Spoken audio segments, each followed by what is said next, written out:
어쨌든 지금 코스피는 외국인들이 별로 관심이 없는 것 같아요. 실적 대장주가 주가 대장주는 아니다. 그거는 좀 확실히 좀 아셔야 될 것 같고, 주도주는 시장 총 사이즈와 저는 상관없다라고 봐요. 직전 주도주들은 일단은 저는 줄였으면 좋겠어요. 우리나라는 결국은 인정하기 싫어도 외국인 투자자들이 매수를 해야 합니다. 이거는 어쩔 수 없는, 아직까지는 우리나라 주식시장이 처한 현실이기 때문에 그걸 제가 지금 당장 어떻게 바꿀 수 없잖아요. 그렇기 때문에 저는 거기에 맞춰서 맞춰서 매매를 해야 되는 부분들이기도 하고 해서, 어쨌든 지금 코스피는 외국인들이 별로 관심이 없는 것 같아요. 왜냐면 미국 주식시장은 말씀하셨던 것처럼 전 세계에서 계속 돈이 해마다 들어오잖아요. 근데 한국 주식시장은 그때그때 상황에 따라서 들어갔다 나왔다 한단 말이죠. 그렇기 때문에 한국 주식시장에서 장투하기가 그래서 어렵다라고 봐요. 그렇기 때문에 올해는 일단은 어려운 시장이다. 저도 그래서 올해는 오히려 개별 종목에서 노려보는 게 낫다라고 생각을 계속 하는 거고요. 그런 부분들을 그래서 그때 말씀드렸던 오늘도 사실 반도체가 그나마 또 셌었고요. 그 다음에 자율주행이라던가 카메라, 그 다음에 또 뭐 있었죠? 갑자기 기억 안 나네. 우주항공이라던가 이런 쪽 섹터들은 지금은 주도주가 없습니다. 오늘의 반등, 오늘 이제 2월 16일 오늘의 반등은 일단은 과하게 밀렸던 종목들이 리바운딩하는 과정이었고, 이 이후에 시장이 어느 정도 좀 정상화되는 과정에서 과연 주도주로 어떤 섹터가 튀어나갈 것인지는 시장이 보여줄 거라고 봐요. 근데 이미 금융주들이 먼저 시장에서 내가 주도주야라고 일단은 보여주고 있잖아요. KB금융이나 이미 시장과는 다른 모습을 보여주고 있습니다. 이미 얘는 신고가를 가고 있잖아요. 그러니까 항상 제가 보는 게 매일매일 체크를 해야 되는 게 신고가, 신고가들입니다. 얘는 벌써 이미 신고가 영역을 지나고 있고, 금리 아직 인상 안 했어요. 금리 인상을 안 했음에도 불구하고 이만큼 올랐는데 어떻게 사냐? 근데 하반기에 더 인상한다고 하죠. 한국은행도 50bp 정도 인상을 더 할 수 있다라고 하고, 지금 미국도 FOMC도 금리가 원래 2% 경로였는데 지금 2.5까지도 본다라는 얘기도, 이거는 분명히 뒤에가 바뀔 거예요. 그때 상황에 따라서. 근데 최소한 7분응선 정도. 그러니까 KB금융 과거도 보면 금리는 2018년까지 올렸었거든요. 근데 주가는 2018년부터 떨어지기 시작했었어요. 네. 그러니까 그리고 2015년 이때부터 금리 올리기 시작했거든요. 그리고 나서 올리고 나서 한번 고생했지만, 그리고 나서 이렇게 쭉 시장 대비 과한 상승 1년 반 정도 올라갔죠. 이때는 금융주 그리고 삼성전자 대형주들이 결국은 시장에서 그 주도주 역할을 했었죠. 그리고 나서 2018년 하반기 이때 주가가 밀릴 때, 이때는 뭐였냐면 중소형주들이 난립을 했었어요. 난립을 했었고, 2018년 여름부터 이 구간에서는 대북 남북 경협주들이 또 난립을 했었고요. 그러니까 시장에 확고한 주도주가 있으면 중소형주가 잘 안 돼요. 확실히 안 됩니다. 그러니까 작년에 2차전지 주식들 될 때 다른 주식들 별로, 관련 주식들만 올라갔지 다른 주식 안 됐던 것처럼, 그러니까 우리나라는 이건 주도주와 비주도주가 굉장히 명확하다고 보거든요, 상대적으로. 그러니까 지금은 시장의 주도주가 지금은 희미하기 때문에 개별주들이 이것저것 난립하고, 4주 신고가라던가 의미 있는 기술적 분석을 찾아내는 종목들을 보면 뭔가 군집 현상이 별로 없어요. 아니면 단발적으로 일어난다던가. 그러니까 지금 많은 분들이 관심을 갖고 있는 게 어떻게 주도주를 찾을 것이냐, 지금 상황에서. 그렇죠. 네. 그러니까 이제 우리가 과거 사례를 통해서 찾아볼 수 있지 않을까. 그렇죠. 네. 그래서 어떻게 찾을 수 있을까. 네. 이제 그걸 고민한단 말이죠. 그래서 과거 사례로, 과거에는 이런 비슷한 환경에서 아까 얘기하셨던 18년도가 그랬을 거고, 금융주가 어떤 그랬고요. 식으로 주도주가 딱 출현을 했는지, 네. 그런 것들을 통해서 우리가 또 힌트를 얻지 않을까 싶어요. 일단은 유의미한 거는 이게 결국은 주도주를 잘 잡아야 계좌 수익률도 좋고, 그 다음에 계좌에 50%, 100%짜리도 찍히고, 그리고 결국은 저도 가끔 이제 단타를 말씀드리긴 하지만, 단타를 하는 것도 중요하지만, 결국은 뭔가 최소 3루타나 홈런 치는 종목들이 나와줘야 계좌가 늘어나는 게 그렇죠. 보이거든요. 그게 개별주로 매매를 하든 또는 주도 섹터에서 잘 먹든 그건데, 그래서 제가 주도 섹터에 대한 얘기를 말씀드렸던 거고, 고민을 하고 있던 거고. 근데 통계적으로 내보면, 예를 들어 지금 최근에 로봇 주식들도 저는 이제 올해 후보군 중에서 또 하나 보긴 하는데 좀 약하긴 하지만, 개별 섹터 쪽에서 대박이 날 수 있는 섹터도 로봇이라고 좀 봐요.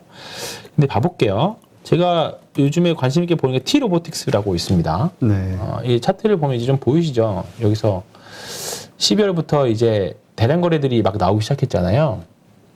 김정수 저자님도 매매를 하지 않았을까 싶은 차트이기도 하죠. 그리고 이때 삼성이나 LG에서 대기업에서도 이제 로봇 투자에 대한 이야기들이 계속 나왔었고, 시가총액도 좀 떨어져가지고 1,000억밖에 안 돼요. 근데 실적도 보면, 연간 보면, 올해 작년 2021년도에 26억 적자였고, 올해 26억 흑자고, 내년에 43억 흑자입니다. 그쵸? 보면, 올해는 흑자 전환이고 내년에도 거의 한 70% 80% 성장을 해요. 되게 성장률로만 보면 굉장히 유의미한 성장입니다. 근데 관련주 다른 종목 중 로보라고 하는 또 로봇 관련 주식이 있습니다. 이 주식은 이미 뭔가 더 화끈하게 올라가고 있고 주도주의 뭔가 모습을 보여주고 있죠. 근데 보면 작년에 적자였고요. 올해 예상이 추정치도 없어요. 올해 이게 시가총액도 그리고 더 높아요. 올해 예상 추정치를 뭔가 더 좋게 보는 어떤 수급 주체들이 사서 올라가고 있겠죠. 만약에 나중에 1분기나 올해 1분기나 올해 2분기 실적 까봤더니 아까 말씀드렸던 T-로보틱스보다 훨씬 더 좋아질 수 있어요. 근데 그럼 까봐야 되는 거고, 근데 이런 종목 당장 확인할 수 없는 상태에서는 있음에도 불구하고 이 종목이 더 세다라는 거죠. 그러니까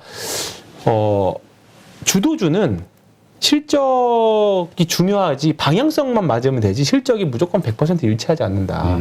실적 대장주가 주가 대장주는 아니다. 그거는 좀 확실히 좀 아셔야 될 것 같고, 그러니까 이렇게 주도주를 형성하고 있으면 어떤 매매 기법을 가져다 붙여도 다 통해요. 뭐 분봉 종목만 잘 찾으면 종목보다 더 중요한 건 섹터고, 더 중요한 건 당연히 이제 지수겠죠. 지수가 되면 섹터가 다 잘 될 거고, 섹터가 잘 되면 그 안에 있는 종목은 다 잘 될 거니까. 근데 수익률 격차만 좀 있을 뿐이지. 그런 거잖아요. 그러니까 제가 지금 게임주들이 지금 오늘은 반등이 세게 나왔지만 이제 하락 추세에서 나오는 반등 구간이기 때문에 지금 매매하기 어렵다라는 거죠. 하락 추세에 있는 종목이랑 이제 상승 추세에 가는 종목이랑 매매를 하면, 뭐 예를 들어서 은행주를 매매하는 거랑 지금 꺾어져 있는 주식들을 매매하는 거랑 마음 편한 거 봤을 때는 이런 게 훨씬 더 편하다라는 거죠. 많이 올라서 어떻게 사냐라기보다 이제 심리적으로는 많이 떨어져 있는, 예를 들어서 뭐 NC소프트 같은 거 오늘도 좀 고생했지만 NC소프트 같은 거 이런 거가 싸니까 사자라고 하는 것보다 올라가져 있는 게 사는 게 그러니까 많은 더 분들이 낫다라고 보는 거죠. 겁을 내는 게 왜 이렇게 괜찮다라고 하는 주식들이 전부 많이 오른 주식들을 얘기하니까 겁난다. 왜 바닥권에 있는 주식 얘기 못하냐. 이런 얘기를 많이 불만을 하거든요. 근데 그러니까 이건 트레이딩 개념이니까 트레이딩 관점에서 오르고 있는 거를 올라타는 게 좋다. 그리고 저는 주도주를 매매하는 관점에서도 이미 추세를 만들어낸 종목들을 매매하는 게 맞다고 봐요.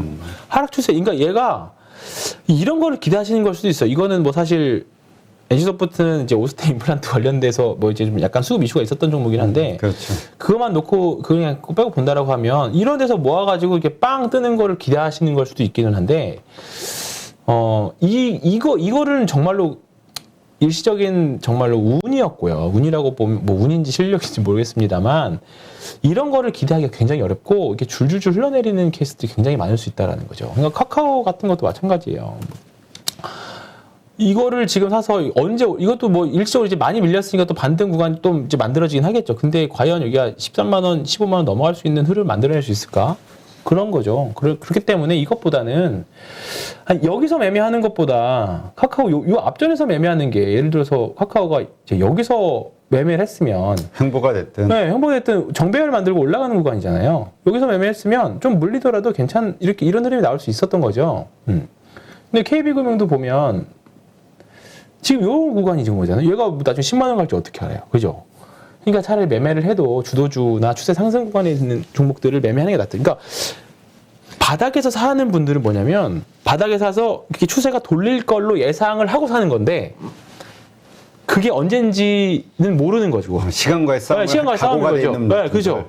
그 대신에 그게 만약에 내가 바닥에서 사서 정말 발바닥 각질에서 사가지고 턴을 먹는 사람들은 그 시간의 가치를 다 내가 그 시간 리스크를 다 수익으로 녹여내는 거예요. 대신에 추세가 만들어지고 붙으신 분들은 시간 기회비용을 버리고 그만큼 비싸게 사는 거죠. 그만큼 프리미엄을 더 주고 사는 거죠. 그냥 그런 관점에서 보시면 될 것 같아요. 근데 그 기간을 저는 예측할 수 없다. 예상할 수 없다. 대신에 그 후보군들 또는 그런 끼가 있을 만한 종목들을 소팅을 해놓고는 기다리는 건데 그 기간을 예상할 수 없으니까 저는 성격이 급해서 그럴지는 몰라도 그렇게 접근하는 게 전 낫지 않을까. 추세 추종 매매를 하시는 분들이. 그러니까 한국 주시장은 이런 주도주가 영원할 것 같지만 한 2년 정도가 거의 최대 맥시멈인 것 같아요. 왜냐면 저는 저는 이번에 카카오와 네이버 같은 플랫폼 주식도 이유 불문하고 어쨌든 주가 흐름 결과만 놓고 봤을 때 플랫폼 주식도 그랬고요. 2차 전지 주식도 그랬고 더 가까이는 5G도 그랬어요. 네, 5G도 보면 예를 들어서 오늘 뭐죠? 그 종목 상담에도 5G 들고 있으신 분들 뭐 많죠. 싸다고 그러니까 아주 낙폭과대주로 샀는데도 지금 한 30%씩 물려버려가지고. 네, 봐보세요. 여기 보면 KMW 같은 거 보면 자 이때 엄청 올랐잖아요. 2019년 코로나 직전에 이때 엄청 올랐습니다. 올랐네요. 이때도 보면 요 기간이 1년에서 거의 한 1년 반 정도가 최대 맥시멈 상승 구간이에요. 그죠? 근데 이때만 해도 5G도 어떤 논리였냐면 5G가 돼야 4차 산업혁명이 다 된다. 5G가 구현이 돼야 자율주행도 되고 사물인터 때도 다 된다였죠. 근데 주가가 한번 꼬꾸라지기 시작하니까 그 논리는 다 사라지죠. 언제 그랬냐는 듯이. 그런데 그때 못 팔고 이렇게 됐다라고 하면 이게 이렇게 됐죠. 그러니까 이유는 나중에 붙는데 저는 이번에도 느꼈어요. 확실히. 5G도 그랬고 카카오 플랫폼도 그랬고 그 다음에 2차 전지 주식도 지금 그렇게 될 걸로 보고 있고 그러니까 지금 한번 우리나라 주도주들은 1년 반에서 2년 정도가 맥시멈 상승이라고 보는 거죠. 그리고 밸류에이션은 한 3년 정도를 땡겨왔을 때 그러니까 이게 죽었다가 완전히 죽어서 없어진다는 게 아니라 한번 주도 섹터를 내면 시장의 수급이 이때 주도주는 이게 5G였다고 보면 이때 2019년에는 다른 섹터들은 다 약했거든요. 그럼 다른 섹터 약해져 있는 섹터들 다시 이렇게 풍선처럼 이렇게 되는 거죠. 그런 종목들을 찾아야 되는데 지금은 이제 주도주가 없는 상태에서 과연 어떤 게 먼저 치고 나갈지를 지금 탐색하는 구간인 거죠. 근데 이제 작년의 주도주들은 코로나 시국 이후에 2020년, 2021년을 주름 잡았던 주도주들은 조금 비중을 줄이거나 조금 이제 장기 투자로 내비두고 새로운 주도를 찾는 게 어떻게 보면 이게 장기 투자에도 이렇게 밸런스 조절할 수 있잖아요. 좀 줄였다가 다시 사고 절대 사고 그냥 그런 관점으로 보시는 게 낫지 않을까 생각합니다. 네. 알겠습니다.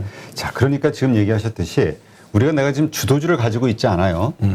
그랬을 때 그럼 어떻게 할 것이냐. 그러니까 새로 들어가는 분 입장에서는 현금을 들고 아니 지금 얘기하는 이런 어떤 조건들 가지고 주도주를 찾기 위해서 노력을 하고 뭐 해볼 수 있는데 이미 내가 아닌 걸 들고 있어요. 이럴 때는 어떻게 해야 될까? 그게 이제 방금 말씀드렸던 거와 이제 조금 약간 이어지는 건데 손절을 하고 새로운 주도주를 가느냐. 예를 들어서 지금 카카오를 매도를 하고 새로운 주도주로 나올 걸로 찾아서 가느냐. 아니면 버티느냐인 거죠. 근데 저는 일단은 직전 주도주들은 시간 가치를 너무 직전 주도주들은 일단은 저는 줄였으면 좋겠어요. 최소한 전텀 거. 예를 들어서 5G는 차라리 지금은 이제 기간 조정도 충분히 나왔거든요. 가격 조정이라도. 시간도 많이 지났기 때문에. 차라리 이런 종목을 지금까지 버텼으면 얘네들은 갖고 있어야 되죠. 얘네들은 갖고 있어야 되는데, 카카오 같은 거는 아직도 그 인고의 세월이 조금 더 필요하다는 생각인 거죠.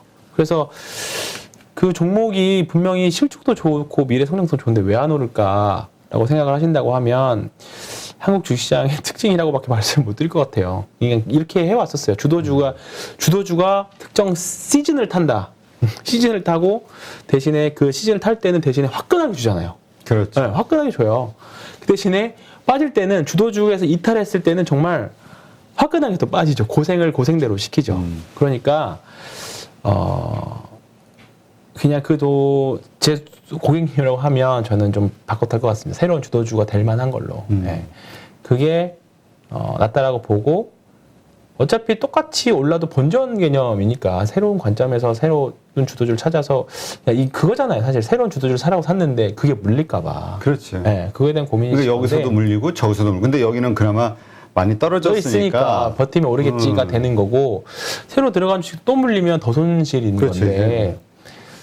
왜냐면 아까 얘기했듯이 주도주라고 생각해서 가는 거는 지금 어쨌든 좋은 시세를 내고 있는 그렇죠. 거니까 네.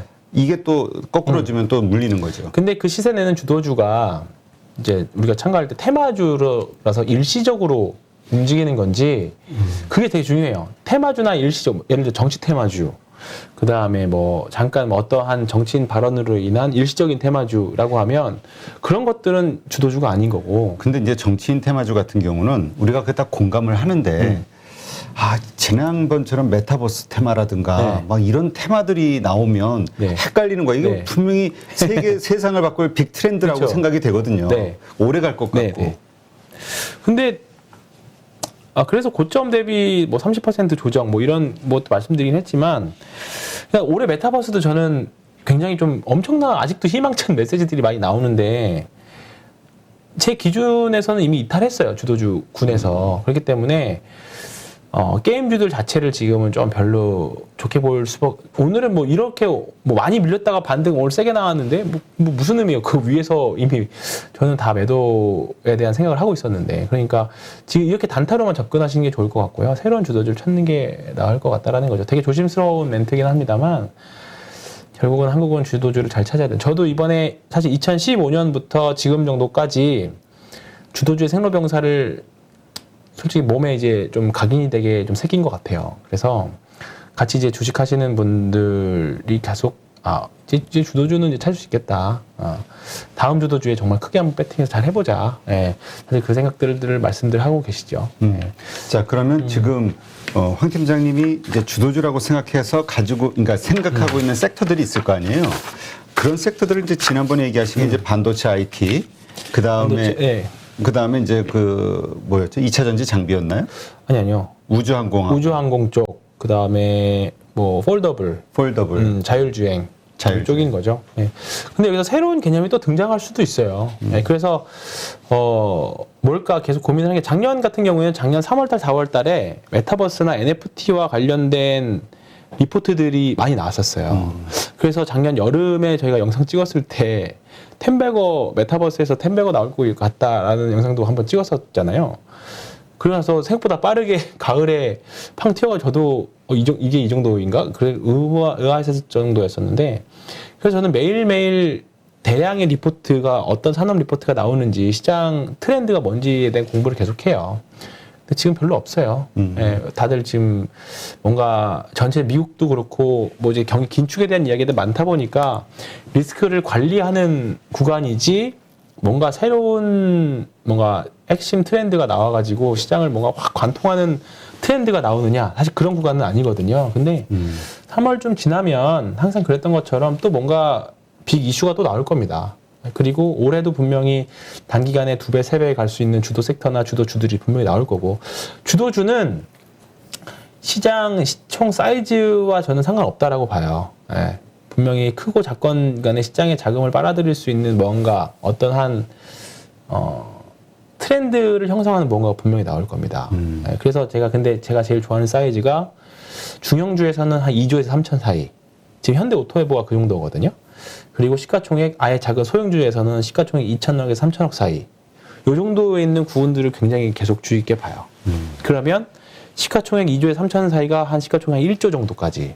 그 다음에 시가총액 2천, 3천짜리가 시가총액 1조까지. 그 다음에 2조에 3천짜리가 10조까지. 이노텍이 지금 그런 흐름이라고 보거든요. LG 이노텍이 어쨌든 지금 애플카든 애플에 대한 수요로 인해서 지금 이제 시세를 뽑아내는 구간이라고 봐요. 근데 지금 시가총액 7조 5천억 됐는데 지금 한 2배 반 정도 올라서 지금 얼마 20만 원에서 40만 원까지 갔다가 지금 내려온 거잖아요. 네. 그러면 지금 한 시가총액 얘도 한 3조대에서 시작한 거였거든요. 이때쯤부터 시작하면 그러니까 이제 이런 것들 되게 유의미하게 보는 거죠. 삼성전기가 지금 얼마인가요? 삼성전기는 12조네요. 삼성전기 12조고 현대오토에버가 지금 시가총액이 딱 3조거든요. 자율주행 이슈로 붙으면 이런 종목들이 딱 시가총액 한 밸류에이션 높게 받아서 시가총액 한 10조 가깝게도 갈 수 있을까요? 모르죠. 네, 기대를 해보는 종목 중에 하나입니다. 자율주행. 그러니까 이럴 때마다 우리가 참 고민이 되는 게 밸류에이션을 따져보면 도저히 상상이 안 되는 거라. 네, 지금 그렇죠. PER 30배인데 여기서 10배가 더 가면 뭐 예를 들면 뭐 네. 이런 식의. 네. 아, 그리고 이제 아까 우장국 말씀하셨는데 그 뭐지 갤럭틱 버진 갤럭틱 여기도 네. 보니까 막 주가가 60달러까지도 갔었는데 네. 지금은 많이 뭐 떨어져 있죠. 11달러. 근데 이것도 며칠 전에 한 40%가 하루에 장중 네. 폭등을 해가지고 오른 게 이 정도니까 이 성장주들에 대한 그 기대감이 미국도 참 얼마나 네. 꺼져 있는가를 알 수 있고. 결국은 근데 올해 시장 별로 성장 자체가 별로 없는 해이기 때문에 결국은 또 성장주에 대한 목마름 분명히 나올 겁니다. 네. 그래서 그러니까 성장주가 아니면 이렇게 기본적인 우리가 PER로 합리적으로 생각할 수밖에 없는 섹터에서 나올 수 있을까? 그죠. 가치주에서는 그런 뭐 이런 생각이 들어요. 수익률이 나오지 않죠. 근데 또 그런데 HMM 보면 또 그럴 수도 있을 것 같고 근데 HMM은 매출이 바탕이 되면서 그죠. 꾸준히 올라왔으니까. 네, 이거는 1년 이상. 근데 성장주라고 봐도 되지 않았을까요? 완전 만년 적자. 글쎄요, 뭐 모르겠습니다만. 턴어라운드지긴 한데. 뭐 그거는 이 주식을 관리하시는 분들의 마음이니까. 그러니까 하여튼 이러한 관점에서 우리 앞으로 계속 주도주를 찾아나가는 노력을 하게 될 그렇죠. 거고, 네. 네, 지금 방송 보시는 분들도 주도주 어떠한 성격을 갖고 있는지 뭐 사실 우리가 좀 풀어놓은 거니까 한번 잘 고민을 하면서 나름대로의 어떤 스스로 생각을 좀 정리해 놓으시는 게 좀 필요하지 않을까 네, 싶어요. 그럼요. 네. 네. 그렇습니다. 그러니까 주식 다 팔고 우리 지난주 영상이 이제 신경질 나서 억울해서 못 팔겠다. 억울해서 못 하잖아요. 팔겠다. 지금 못 팔았으면 아마 오늘도 못 파셨을 건데 기회는 또 분명히 옵니다. 네, 분명히 오니까. 그래요. 네. 알겠습니다. 네, 오늘 이렇게 그 교육 때문에 회사 일정 때문에 바쁜 가운데서 또 이렇게 짬을 내서 녹화한 우리 황유현 팀장님 고맙습니다. 네, 고맙습니다.